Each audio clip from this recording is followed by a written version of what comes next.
Amen.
Tight பண்ணு. Use பண்ணுறேன்.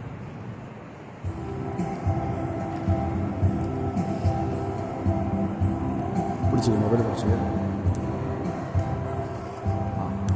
உள்ளுக்கு தர அப்படி இருக்கா?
இயேசுக்காக என்னுடைய பாவங்களை எல்லாம் நான் அவசியமாக சிந்திக்க இருக்கிறேன்.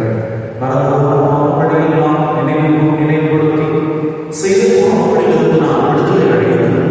இந்த வாழ்க்கையிலே நான் இது விழாவின் ஆசீர்வாத விழாவாக கொண்டாட வேண்டும் என்ற ஒரு சிந்தனையோடு நாம் சில வழிமுறைகள் யோசித்து சிந்தித்து பாவம் செய்ய இருக்கிறோம். இன்றைய வழிபாடானால் முதலாம் தலைவர்கள் நற்கருணைகளை பெற்றுவார்கள். அது குறித்தமாக ஒரு ஆராதனை பாடல் பாடப்படும்.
யோவானுடைய முதல்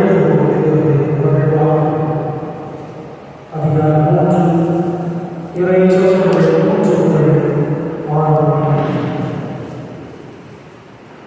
யோவானுடைய முதல் அதிகாரம் 3 இறை சொற்கள் 3 முதல் 6 வரை.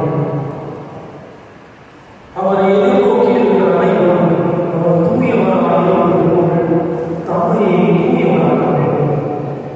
பாவம் செய்யும் அனைவரும் சட்டத்தை மீறுகின்றனர். சட்டத்தை மீறுவதே பாவம். பாவங்களை நீக்கவே அவர் தோன்றினார் என்பது உங்களுக்கு தெரியும். அவரிடம் பாவம் இல்லை. அவரோடு இணைந்திருக்கும் எவரும் பாவம் செய்வதில்லை.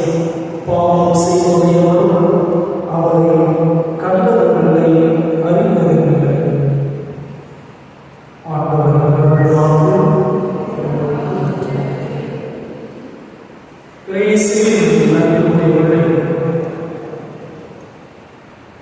இன்றைக்கு ஒவ்வொரு பகுத்தந்தை அவர்கள் சிறப்பாக ஏற்பாடு செய்திருக்கிறார். நம்முடைய பாவம் நான் எவ்வளவு செஞ்சிருக்கிறேன், கடவுளை மன்னிப்பார். நான் எவ்வளவு பெரும் பாவியாக இருக்கிறேன், கடவுளை ஏற்றுக்கொள்வாரா? நான் செஞ்ச பாவத்துக்கு மன்னிப்பே கிடையாது என்று பல வேளைகளில் நாமே மன்னிப்பிட்டவர்களாக கடவுளை பல வேளைகளில் உண்மையாக. ஆனால் இறைவாக சொல்கிறேன், நம் பாவங்களை நாம் ஒப்புக்கொள்வோமாயின் கடவுள் நம் பாவங்களை மன்னித்து நாம் குற்றம் அனைத்திலிருந்தும் நம்மை தூய்மைப்படுத்துவார் என்று யோவானுடைய முதல் திருமுகம் அதிகாரம் 3 வாசித்தோம். ஆனால் பல வேளைகளிலே நாம் நம்முடைய பாவங்களுக்கு வருவது கிடையாது என்பதுதான் உண்மையாக இருக்கிறது. ஏனென்றால் பாவம் என்கின்ற எண்ணம் இன்றைய காலகட்டத்தில் இல்லாத சூழ்நிலையை நாம் இருந்து கொண்டிருக்கிறோம். எல்லோரும் இதை செய்கிறார்கள். அதனால் இது சாதாரண ஒரு விஷயம், இது பாவம் அல்ல. பாவம் என்றால் என்ன என்று நினைத்துக் கொண்டிருக்கின்றோம். யாரும் செய்யாததை நாம் செய்தால் அது பாவம் என்று கருதி கொண்டிருக்கின்ற சூழலுக்கு நாம் சொல்வதாக இருக்கின்றோம். அதனால் எல்லோரும் இதை செய்து கொண்டிருக்கிறார்களே, அதனால் பாவம் இல்லை என்கின்ற எண்ணம் தான் இடத்தில் இருந்து கொண்டிருக்கிறது என்பதுதான் உண்மையாக இருக்கிறது. பாவம் என்றால் என்ன அப்படின்னு சிந்திச்சு பார்த்தோம்னா, இப்போ வாசிச்சதை நமக்கு தெளிவான இருக்கிறது. சட்டத்தை மீறுவதே பாவம். சட்டங்கள் நமக்கு எத்தனை கொடுக்கப்பட்டிருக்கின்றன, கட்டளைகள் நமக்கு எத்தனை கொடுக்கப்பட்டிருக்கின்றன என்று சிந்தித்து பார்த்தோம்னா எத்தனை கட்டளைகள்? 10 கட்டளைகள். அது 10 கட்டளையை சொல்லியிருக்கிறார்கள். ஒன்று என்ன? கடவுளை அன்பு செய். இரண்டாவது தன்னை தாழ்மை செய்வது போல தேவனை அன்பு செய். இது ரெண்டே சட்டம் தான்.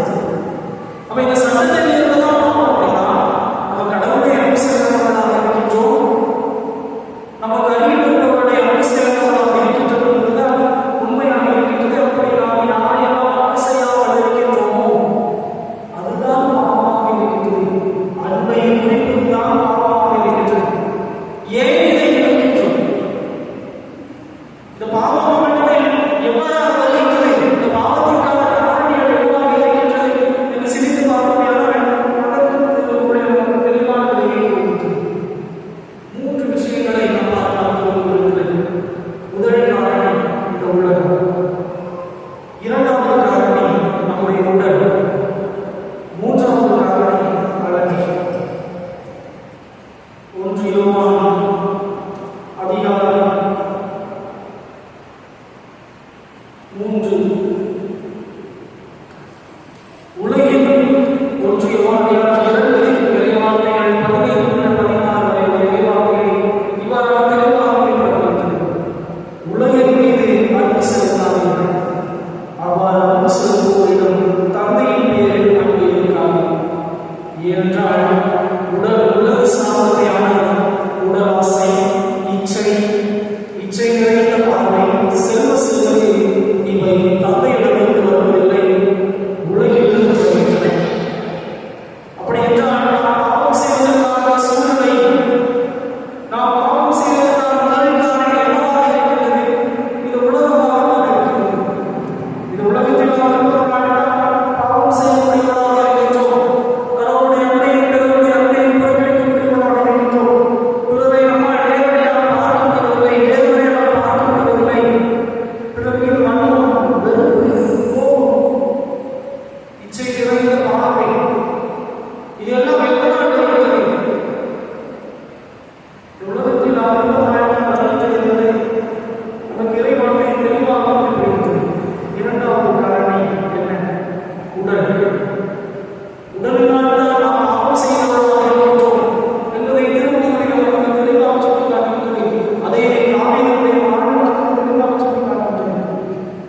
2 சாமுவேல் அதிகாரம் 11 வாசிப்போமானால் தாவீது பாவம் செய்யக்கூடிய சூழலை நாம் பார்க்கிறோம். தாவீது ஒரு மன்னராக இருக்கின்றார். அங்கு போர் நடக்கக்கூடிய சூழல் இருக்கின்றது. அவர் எங்கே இருந்திருக்க வேண்டும்? போரின் முன்னிலையில் இவர் அந்த போரை வழிநடத்தி சென்றிருக்க வேண்டும். மாறாக அந்த உடலில் அந்த சோர்வினால், அந்த சோம்பேறித்தனத்தினால் அவர் ஓய்வெடுத்துள்ளவராக இருக்கின்றார். அதனால் அவர் என்ன பாவம் செய்தார், கடவுள் அவரை எவ்வாறு தண்டித்தார் என்பதை நாம் நம்முடைய வாழ்க்கையிலே பார்க்கக்கூடியவர்களாக இருக்கின்றோம். நாம் அந்த வேளையில் நாம் செய்ய வேண்டிய காரியங்களை செய்யாதவர்களாக நாம் பாவங்களை சொல்வோம். நாம் செய்ய தவறிய பாவங்கள் நாம் பாவம் செய்வதாக இருக்கின்றதை நாம் ஒப்புக்கொள்ளக்கூடியவர்களாக இருக்கின்றோம். செய்ய வேண்டியதை செய்யாமல் இருப்பது பாவமாக இருக்கின்றது. சோம்பேறித்தனம் பாவமாக இருக்கின்றது. இந்த சோம்பேறித்தனத்தினால் தான் நாம் பல பாவங்களை செய்து கொண்டிருக்கின்றோம் என்பதுதான் உண்மையாக இருக்கிறது. இதனால் இந்த உடலில் நாம் பாவம் செய்வதற்கான 2வது காரணியாக இருக்கின்றது. 3வது காரணி அழகை. அழகையும் நாம் பாவம் செய்வதற்கு காரணியாக இருக்கின்றது என்பதை 1 யோவான் அதிகாரம் 3 இறைவாக்கியத்தில் தெளிவாக சொல்லப்பட்டிருக்கிறது. பாவம் செய்கிறவர் அழகையை சார்ந்தவர். ஏனெனில் தொடக்கத்திலிருந்தே அழகை பாவம் செய்து வருகின்றது. இந்த அழகையானது தொடக்கத்திலிருந்தே பாவம் செய்கிறது. அது பாவம் செய்வது மட்டுமல்லாமல் நம்முடைய முதல் பெற்றோரையும் பாவத்தில் கெட்டுச் செல்லக்கூடியதாக இருக்கின்றது. அவர்களும் இந்த அழகையின் பேச்சுக்கு இணங்க பாவம் செய்தார்கள். கடவுளுடைய அழகை புறக்கணித்தார்கள். கடவுளுடைய கட்டளைகளை புறக்கணித்தார்கள். அதனால் தான் இந்த உலகத்திலே பாவம் வந்தது என்பதை நாம் அறிந்தவர்களாக இருக்கின்றோம். நாம் பாவம் செய்யக்கூடியவர்கள் இந்த அழகையின் குரலுக்கு செவி கொடுக்கின்றோம். கடவுளுடைய குரலை மறக்கின்றோம் என்பதுதான் உண்மையாக இருக்கிறது. இப்படி பாவம் செய்வதற்கு 3 காரணங்கள் இருக்கின்றன. இதனால் நாம் பாவம் செய்யக்கூடியவர்களாக இருக்கின்றோம். இப்படியே கடவுள் நம்மை விட்டுவிடுவாரா? கடவுள் நாம் பாவம் செய்தால் நம்மை அப்படியே விட்டுவிடுவாரா என்று பார்ப்போமேயானால் இல்லை என்பதுதான் உண்மை. ஏனென்றால் கடவுள் நம்மை படைத்து பாதுகாத்து அன்பு செய்து ஒரு தந்தையாக இருக்கின்றார்.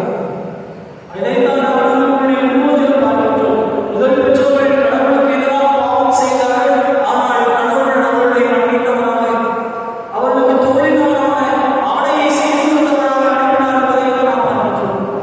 இந்த தாவீது கடவுளுக்கு எதிராக பாவம் செய்கிறார். ஆனால் கடவுள் அவரையும் மன்னிக்கக்கூடியவராக இருக்கின்றார் என்பதுதான் உண்மையாக இருக்கிறது. கடவுள் மன்னிக்கக்கூடியவராக இருக்கின்றார். கடவுள் நாம் எளிதாக ஒப்புக்கொள்ளக்கூடியவராக இருக்கின்றோம். கடவுளுடைய முதல் கட்டளை எது சரியாக போய்விடும். எல்லாவற்றுக்கும் மேலாக கடவுளை அன்பு செய்வது. கடவுளை அன்பு செய்வதால் பாவம் வருகிறது. நாம் கடவுளோடு ஒப்புரவாவதற்கு நமக்கு தரப்பட்டிருக்கின்றது. நாம் கடவுளுடைய உறவை புதுப்பித்துக் கொள்வதற்காக நாம் அவரோடு ஒப்புரவு செய்து வருகின்றோம். இது சரியாக போய்விடுகிறது. ஆனால் பல வேளைகளிலே 2வது கட்டளையின் மீதுதான் நாம் கவனம் செலுத்தாதவர்களாக இருந்து கொண்டிருக்கின்றோம்.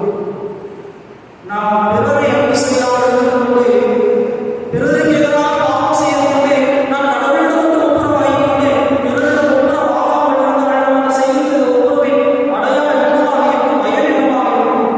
இதன் முழுமையான பயன் நாம் பெற்றுக்கொள்கின்றோமா என்பதை நாமே சிந்தித்து பார்த்தால் நமக்கு தெளிவாக தெரிந்துவிடும். பல வேளைகளிலே நாம் கடவுளோடு ஒப்புரவாக இருக்கின்றன, பிறரோடு ஒப்புரவாகுவதில் மிகவும் தயக்கம் காட்டக்கூடியவர்களாக இருந்து கொண்டிருக்கின்றோம்.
என் தீவின் மூச்சையும் நீங்கும்படி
உமக்கு எதிராக நான் பாவம் செய்தேன்.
எப்பொழுதும் மனதில் உமக்கு எதிராக நான்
உண்மையான காட்சி செடியினாலே என் தந்தையே அதை நட்டு வளர்த்தவர்.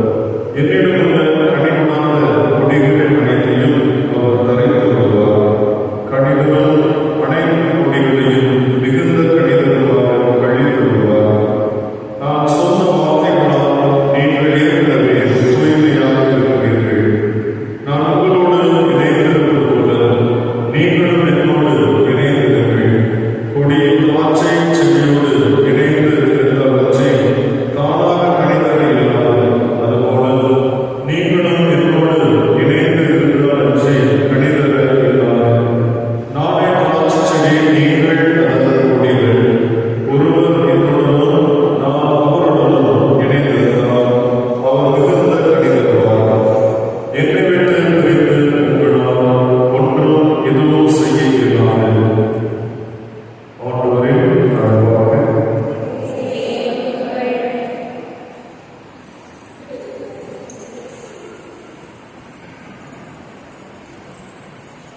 கிறிஸ்துவில் பிரியமான சகோதர சகோதரிகளே, உபகார அன்னைக்கு மிகவும் சந்தோஷமாக மகிழ்ச்சியோடு திருவிழா நடந்து கொண்டிருக்கிறோம். இந்நாளில் நமக்கு தரப்பட்டுள்ள சிந்தனை என்ன? இன்றைய சமூகம் இணைய சமூகமா, இறை சமூகமா? நம்மள எந்த சமூகம் சொல்லுவோம்? நாங்கள இறை சமூகம் சொல்றோம்னா கைவிட்டு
தம்பி உலகத்துல கெட்டவர்களுக்கு உலகத்துல இருக்க முடியும், நல்லவர்களுக்கு இந்த உலகத்துல இடம் கிடையாது.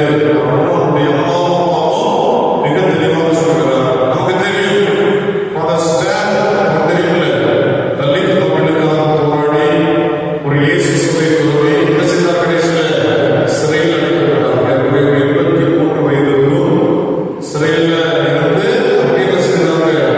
அவர் இறந்து கொடுக்கிறார்.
எப்போது